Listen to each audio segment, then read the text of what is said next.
Bom, a pergunta que foi feita sobre felicidade, ela me leva a uma outra pergunta. E essa pergunta é sobre a vida. O que é a vida? Porque a gente vive numa busca da felicidade e talvez não tenha um entendimento correto do que é a vida. O que é a vida para você? O que é a vida? Várias músicas populares aqui foram citadas, falando sobre felicidade. Mas eu queria lembrar uma música da minha adolescência. Uma música que começa com uma pergunta: e a vida? E a vida o que é? Diga lá, meu irmão. Ela é a batida de um coração. Ela é uma doce ilusão. E a vida, ela é maravilha ou é sofrimento? Ela é alegria ou lamento? O que é? O que é, meu irmão? Há quem fale que a vida da gente é um nada no mundo. Uma gota é um tempo que nem dá um segundo. Há quem fale que é um divino mistério profundo. É o sopro do Criador numa atitude repleta de amor. Você diz que é luta e prazer. Ele diz que a vida é viver. Ela diz que melhor é morrer, pois amada não é, e o verbo é sofrer. Eu só sei que confio na moça, e na moça eu ponho a força da fé. Somos nós que fazemos a vida, como der, ou puder, ou quiser. Sempre desejada, por mais que esteja errada. Ninguém quer a morte, só saúde e sorte. E a pergunta roda e a cabeça agita. E Gonzaguinha diz: eu fico com a pureza das respostas das crianças. É a vida, é bonita e é bonita. Viver e não ter a vergonha de ser feliz. Cantar e cantar e cantar. A beleza de ser um eterno aprendiz. O que você precisa para ser feliz? O que você precisa? Ou do que mais você precisa para ser feliz? Existe um livro na Bíblia que fala sobre a busca da felicidade. E esse livro é o livro de Eclesiastes. Um livro que Ed Renekiewicz caracterizou como sendo o livro mais mal-humorado da Bíblia. E talvez seja mesmo, porque é um livro indigesto. É um livro difícil da gente engolir. Mas tem uma coisa que a gente não pode negar. Quem escreve esse livro, escreve a sua própria experiência. Escreve sobre aquilo que viveu e não sobre aquilo que contaram para ele. Essa busca pela felicidade que nós aqui vivemos no mundo contemporâneo é uma busca que alguém na Bíblia já fez. E chegou a algumas conclusões sobre essa caminhada. E registrou tudo isso para nós. O N. Cordeiro, num livro chamado Mentores Segundo o Coração de Deus, ele diz o seguinte: Deus nos deu mentores na sua palavra. Homens e mulheres que, através da sua experiência com Deus, legaram para nós os seus erros, os seus acertos, as suas demandas, para que nós não caíssemos nos mesmos erros. Ele diz que nós temos verdadeiros mentores na palavra de Deus. E quem seria o nosso mentor, olhando para o livro de Eclesiastes? Segundo Eclesiastes 1, o sábio foi um rei. Eclesiastes atribuído a Salomão, filho de Davi, rei de Jerusalém. E olhando para a Bíblia, para a história do antigo Israel, o paradigma do sucesso. Alguém que teve tudo o que buscava. Alguém que poderia ser considerado uma pessoa feliz. Com F maiúsculo, viu? Feliz. E aí você olha para os valores que nós temos hoje, no mundo contemporâneo, e você pode comparar. Por exemplo, a Bíblia diz que Salomão teve 700 mulheres e 300 amantes. É muita coisa? É muita coisa, né? 700 mulheres e 300 amantes. Está lá em 1 Reis 11:3. Em 1 Reis 4, de 30 a 34, afirma que ele foi o mais sábio do seu tempo. O mais sábio. Também era o mais rico. O povo de Salomão comia, bebia e era feliz. O reino de Salomão era um reino inabalável. Olha para esse homem e percebe o currículo desse cara. Esse cara é bom de romance. 700 mulheres fora as amantes, né? É bom de romance. É bom nos negócios. Aonde ele coloca a mão para administrar, dá certo. É bom de cabeça. É sábio. Não joga conversa fora. Então perceba, Salomão seria um ícone do que a humanidade procura hoje: poder, dinheiro e sexo. Poder, dinheiro e sexo. Muitas pessoas acham que a felicidade depende de controle, conforto e prazer. Pensa se você não anda buscando alguma coisa ligada a essas áreas: conforto,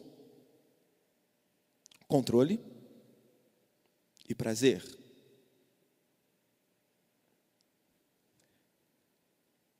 O sábio, ele diz em Eclesiastes 1,14: eu tenho visto tudo o que se faz neste mundo e digo, tudo é ilusão, é tudo como correr atrás do vento. Quem está falando isso para mim e para você não é um hedonista de gabinete, entende? Quem está falando isso para mim e para você é alguém que realmente se colocou na busca do prazer, experimentou. Alguém que fala com conhecimento de causa, por experiência própria. Nada disso foi fruto da imaginação do sábio, mas fruto da sua vivência. Então é alguém que fala com autoridade. Autoridade. Alguém que dá um testemunho pessoal. Ele diz no capítulo 2, versículo 10 de Eclesiastes: não neguei a mim mesmo nenhum tipo de prazer. Não neguei a mim mesmo nenhum tipo de prazer. O que importa nessa vida é ser feliz? Ele está dizendo, não neguei a mim mesmo nenhum tipo de prazer. E antes que você imagine, esse cara é um desvairado, é um descontrolado. Não. Quem está falando que buscou tudo isso, que viveu para ser feliz, é alguém que procurou fazer isso com sabedoria, entende? Mas pastor, sabedoria, 700 mulheres? É claro que historicamente a gente sabe que essas 700 mulheres estavam ligadas a um acordo, né, entre povos para a expansão do reino, uma série de coisas. E na época era diferente de hoje, né? A cultura era outra. Mas ele faz tudo com sabedoria. Se ele teve 700 mulheres, pode ter certeza que ele não casou com qualquer uma. Não foi com qualquer uma. Não casou com alguém que não trouxesse algum benefício para ele, que não preenchesse alguma área que ele achava que deveria ser preenchida. Mas ainda assim eu acho que é meio descontrolado, mas tudo bem. Mas ele procura fazer isso com sabedoria, porque ele procura cuidar de si enquanto se envolve com esses prazeres. Pelo menos é o que o texto em Eclesiastes, ele nos afirma. Eclesiastes 2,11 diz: Mas quando pensei em todas as coisas que havia feito e no trabalho que tinha tido para conseguir fazê-las, compreendi que tudo aquilo era ilusão. Percebe? Ele está buscando, mas ele está pensando. Ele está buscando, mas ele está raciocinando. Ele percebe, não tem nenhum proveito nisso.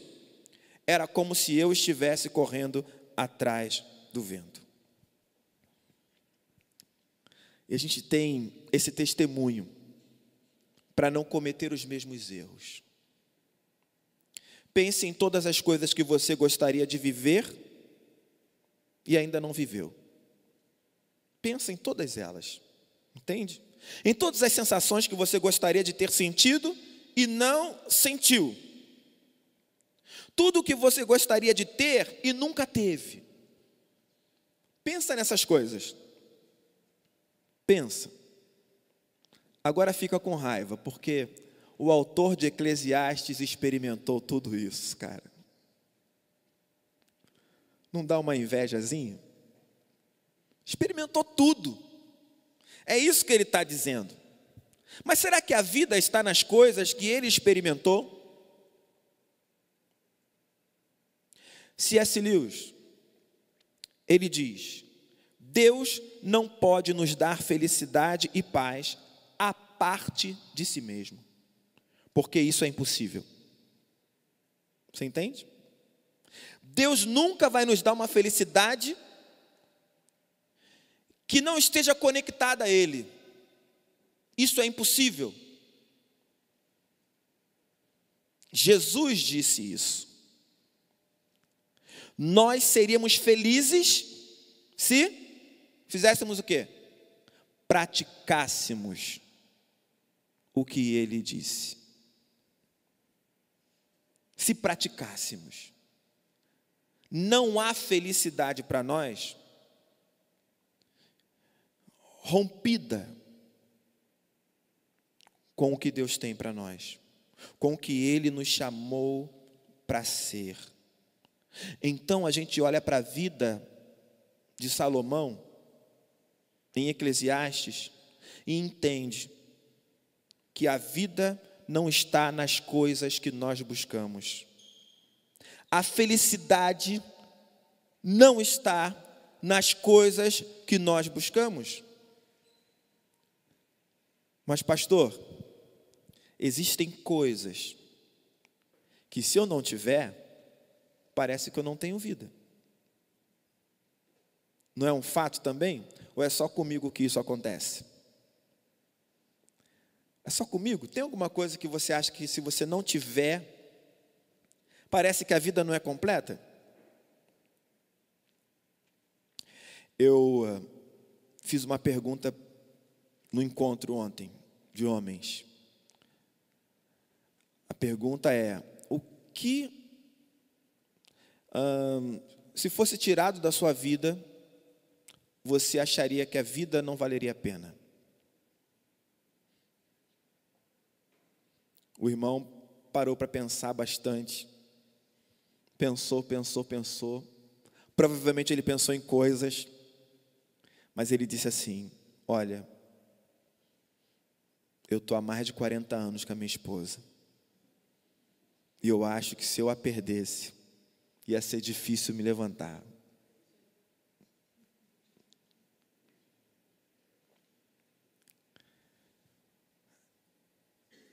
Tem pessoas e tem coisas que a gente sabe que, se perder, vai ser difícil encontrar a tal felicidade de novo.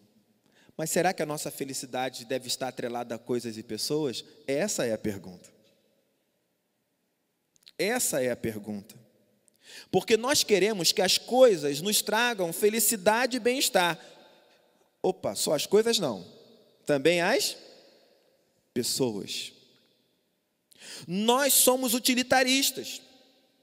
Nós queremos obter satisfação por meio de coisas e também por meio de pessoas. Nós queremos que os nossos relacionamentos nos tragam o quê? Satisfação. Não é isso, gente? Vamos admitir? A nossa relação com o Evangelho é utilitarista. Por exemplo, A gente ora porque espera receber alguma coisa. Tem gente que não sai de casa sem orar. Isso é muito bom. Mas quando você não sai de casa sem orar, achando que se você não fizer isso, o seu dia não vai ser bom, a oração para você é um meio para você conseguir alguma coisa. Entende? Quando você dá um presente para sua esposa,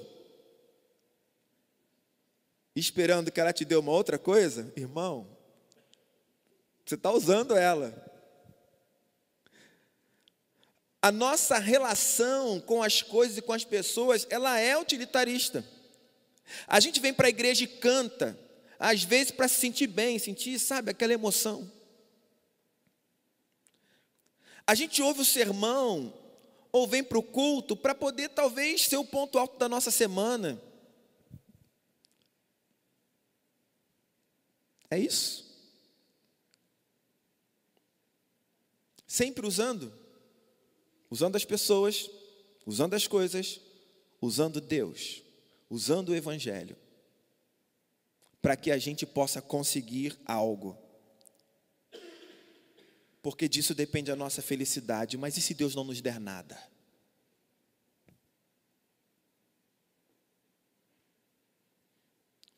E se Deus tirar o pouco que a gente tem?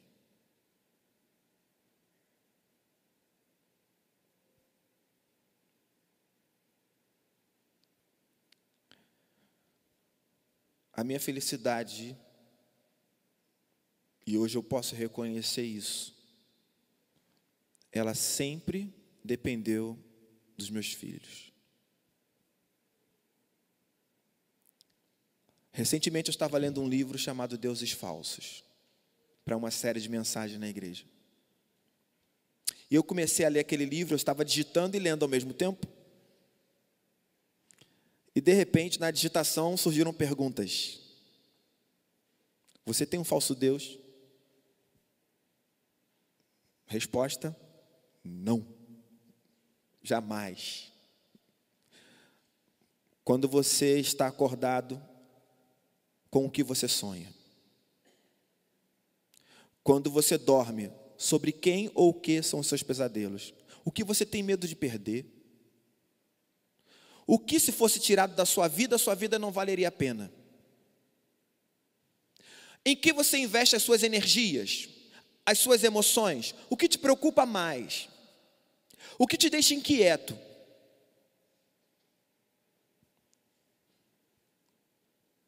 E eu fui lendo aquelas perguntas e fingindo que não era comigo, né? Continuei. E vinham mais perguntas, mais perguntas, mais perguntas. E teve uma hora que eu tive que parar para ficar pensando nas perguntas. Porque para todas aquelas perguntas eu tinha uma resposta só: minhas filhas. Trabalhei para elas. Minhas emoções, minhas alegrias e minha tristeza estavam atreladas a elas. Ser sempre atrelado a elas. Quando eu estava acordado, eu sonhava coisa para elas. Quando eu dormia, meus pesadelos tinham a ver com perda e com medo em relação a alguma coisa sobre elas. Se elas se realizassem, eu me sentiria realizado. E a resposta foi: filhos, filhos, filhos, filhos, filhos. Aí Deus falou comigo e me perguntou: agora me diz aí, quem você ama acima de todas as coisas? Aí eu comecei a chorar, pedindo perdão a Deus, porque embora sendo pastor, dizendo às pessoas sempre que deveriam amar a Deus acima de todas as coisas, que não deveriam ter outros deuses, eu era um idólatra. Será que esse é o seu lugar também? Você consegue entender que tudo que você tem não é seu? E a nossa teologia disse isso para você desde que você era pequenininho? Os filhos não são seus, a esposa não é sua, o carro não é seu, a casa não é sua, Nada é nosso. Tudo é de quem? Quem é dono de tudo? Deus é dono de tudo. Deus é dono até de você. Entende? Se Ele quiser prolongar seus dias, Ele vai prolongar. Se Ele quiser te recolher, porque você é dele. Nós somos dele. Então, o que significa viver de fato? O que você precisa para ser feliz? O sábio fez muita coisa e não encontrou a felicidade. E aí, ele se perde. Sabe por quê? Porque a felicidade não é uma questão de coisas. Certo? Ou de pessoas. Não é. Entende? As coisas por si só não trazem a felicidade. E a ausência delas também não. Também não. Então o que resta? O que resta é saber que nós não encontramos a felicidade em coisas, pessoas ou eventos. Mas eu seria leviano se eu dissesse que coisas, pessoas e eventos, a ausência delas, nos tira a felicidade que a vida tem para nós. Então a linha é muito tênue. Se a felicidade não está em ter ou não ter, então onde está a felicidade? Ed Renekiewicz diz que a felicidade está no meio do caminho, entre o não ter e o ter, ou entre o ter e o não ter. A felicidade está no caminho, no durante, tá certo? Está no enquanto. A felicidade está aí no caminho que se percorre. E aí eu preciso ser cristão. Porque Jesus, ele diz, basta a cada dia o seu próprio mal. Quem está no AA, entende esse negócio, porque ele diz assim, só por hoje. E a gente não consegue entender isso, o que Jesus disse. Não adianta ficar preocupado com amanhã. É preciso viver o hoje. Viver o hoje. O sábio diz, eu me sentia feliz com o meu trabalho, e essa era a minha recompensa. Percebeu? Ele não está falando que a recompensa é o resultado. A recompensa para ele é o que ele está fazendo. A recompensa é você viver, não é conquistar. A recompensa está em você lutar, não em vencer. Não em vencer. A música sacra já diz isso. A vitória não é dos fortes, nem dos que correm melhor, mas dos fiéis e sinceros que seguem junto ao Senhor. Entende? O que aconteceria se nós conseguíssemos desfrutar de cada momento, sem esperar que Ele nos proporcionasse alguma felicidade futura? Sabe o que nos torna profundamente infelizes? As expectativas, sabe?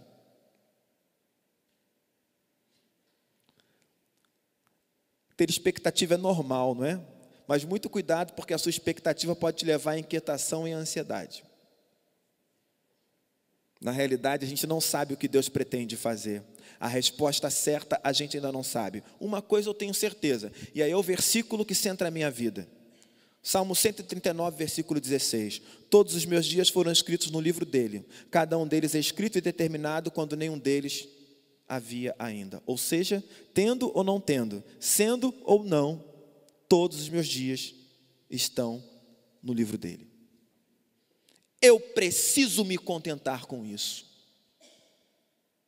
Eu preciso ser feliz a partir do que Deus quer que eu seja, e não a partir do que eu quero, ou a partir do que a sociedade quer incutir na minha mente que eu devo ser.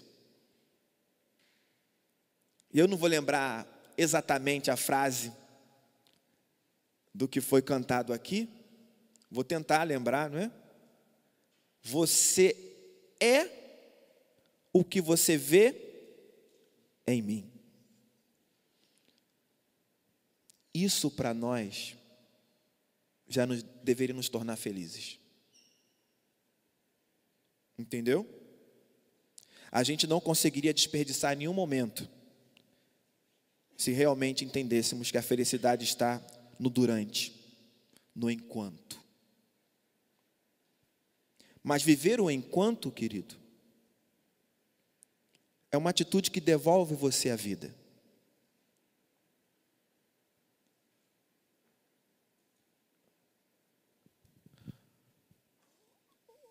Você vai sair de casa todos os dias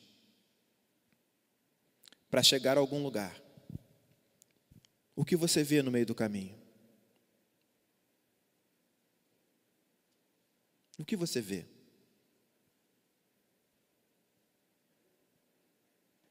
Nada? A gente desaprendeu a olhar.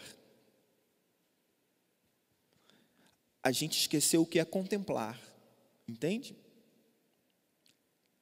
O salmista diz assim: os céus proclamam a glória de Deus, e o firmamento anuncia. Essa parte é tranquila, né?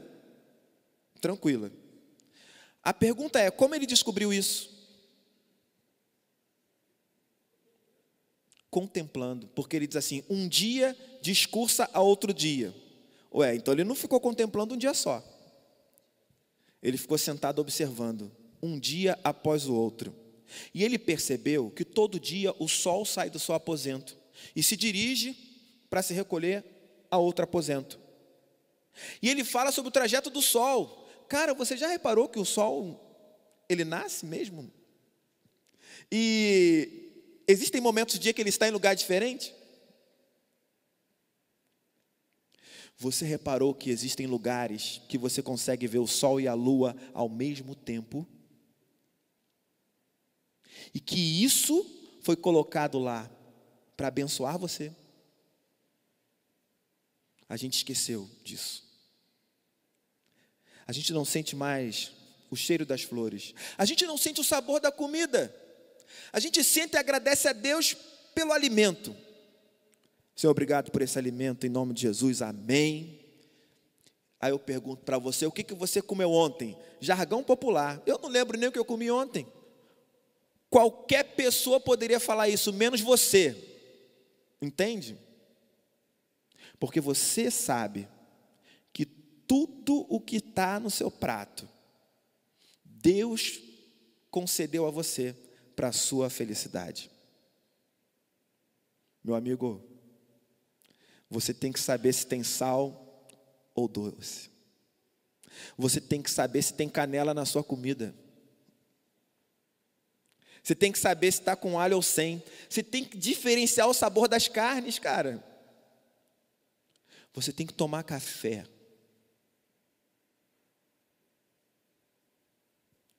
E diferenciar os sabores. Porque Deus não fez tudo igual. Ele poderia ter feito, mas Ele queria que você prestasse atenção no durante, entende?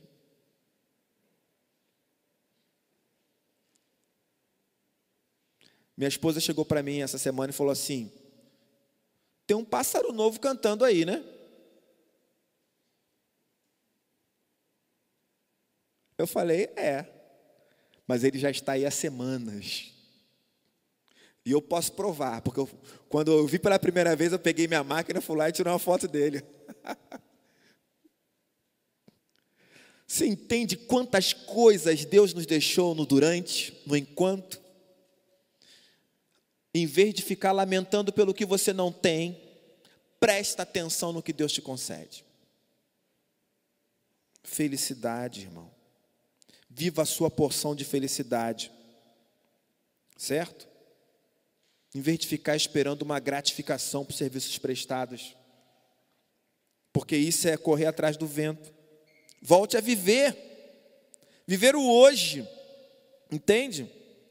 Não é isso que o pastor Ademar Campos escreve, que na década de 80 a gente cantava: eu sou grato por tudo o que tenho.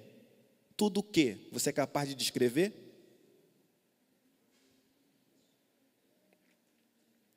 Romanos 11 diz assim: porque dele, por meio dele, para ele são todas as coisas.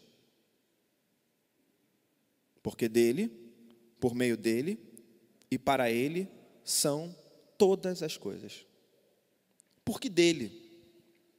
Quando a gente olha para a vida como uma dádiva, ela ganha outro contorno, outro significado. Mas se encaramos a vida como algo que deva ser conquistado, fruto da nossa capacidade e inteligência, fruto do nosso trabalho e suor, começamos a dizer para nós mesmos: eu fiz por merecer, eu conquistei. Aí a vida se torna uma desgraça só.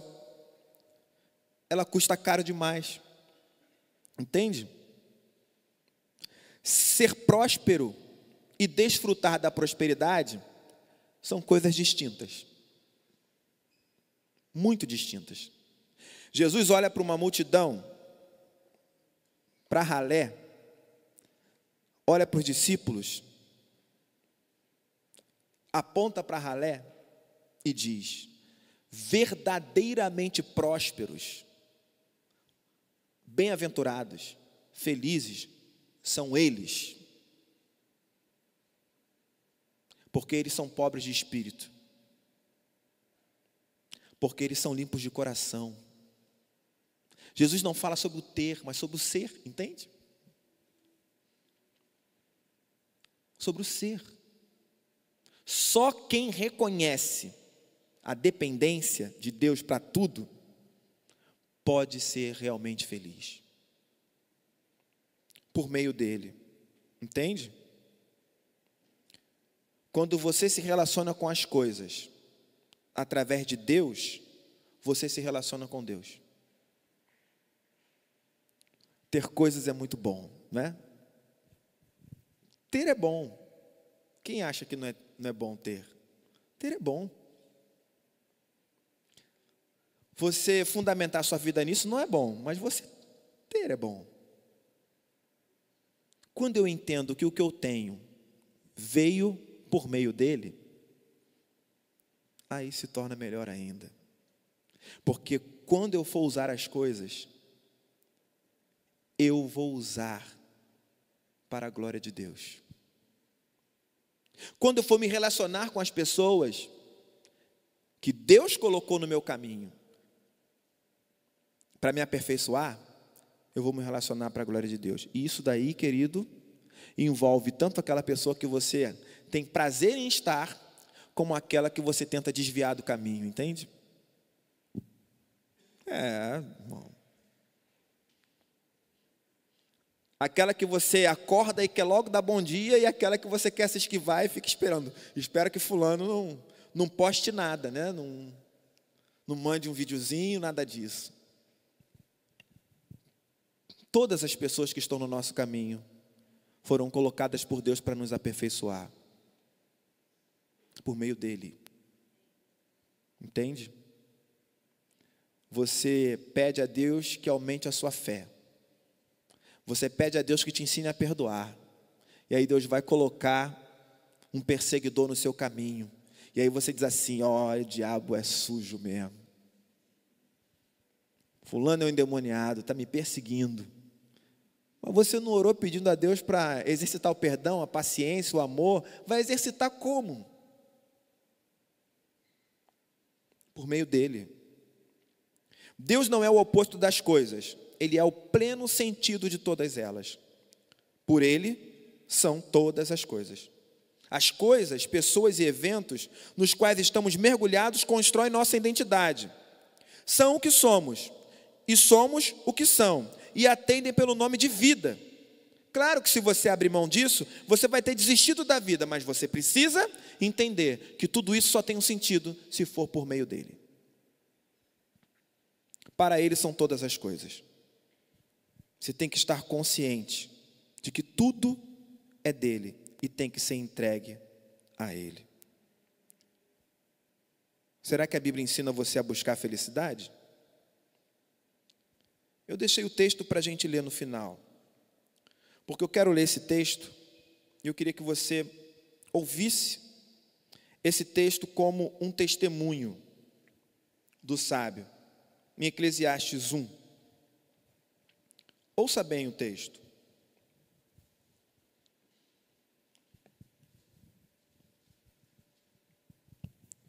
Eu, o sábio, fui rei de Israel em Jerusalém. E resolvi examinar e estudar tudo o que se faz neste mundo. Que serviço cansativo é este que Deus nos deu? Eu tenho visto tudo o que se faz neste mundo e digo, tudo é ilusão. É tudo como correr atrás do vento. Ninguém pode endireitar o que é torto, nem fazer contas quando faltam os números. E pensei assim, eu me tornei um grande homem, muito mais sábio do que todos os que governaram Jerusalém antes de mim. Eu realmente sei o que é sabedoria e o que é o conhecimento. Assim, procurei descobrir o que é o conhecimento e a sabedoria, o que é a tolice e a falta de juízo. Mas descobri que isso é o mesmo que correr atrás do vento. Quanto mais sábia é uma pessoa, mais aborrecimentos ela tem. E quanto mais sábia, mais sofre. Então resolvi me divertir e gozar os prazeres da vida. Mas descobri que isso também é ilusão. Cheguei à conclusão de que o riso é tolice e de que o prazer não serve para nada. Procurei ainda descobrir qual a melhor maneira de viver e então resolvi me alegrar com vinho e me divertir. Pensei que talvez fosse a melhor coisa que uma pessoa pode fazer durante a sua curta vida aqui na terra. Realizei grandes coisas. Construí casas para mim e fiz plantações de uvas, plantei jardins e pomares, como todos os tipos de árvores frutíferas. Também construí açudes para regar as plantações, comprei muitos escravos e além desses tive outros, nascidos na minha casa. Tive mais gado e mais ovelhas do que todas as pessoas que moraram em Jerusalém antes de mim. Também ajuntei para mim prata e ouro, dos tesouros dos reis e das terras que governei. Homens e mulheres cantaram para me divertir, e tive todas as mulheres que um homem pode desejar. Sim, fui grande. Fui mais rico do que todos os que viveram em Jerusalém antes de mim, e nunca me faltou sabedoria. Consegui tudo o que desejei. Não neguei a mim mesmo nenhum tipo de prazer. Eu me sentia feliz com o meu trabalho, e essa era a minha recompensa. Mas, quando pensei em todas as coisas que havia feito, e no trabalho que tinha tido para conseguir fazê-las, compreendi que tudo era ilusão. Não tinha nenhum proveito. Era como se eu estivesse correndo atrás do vento.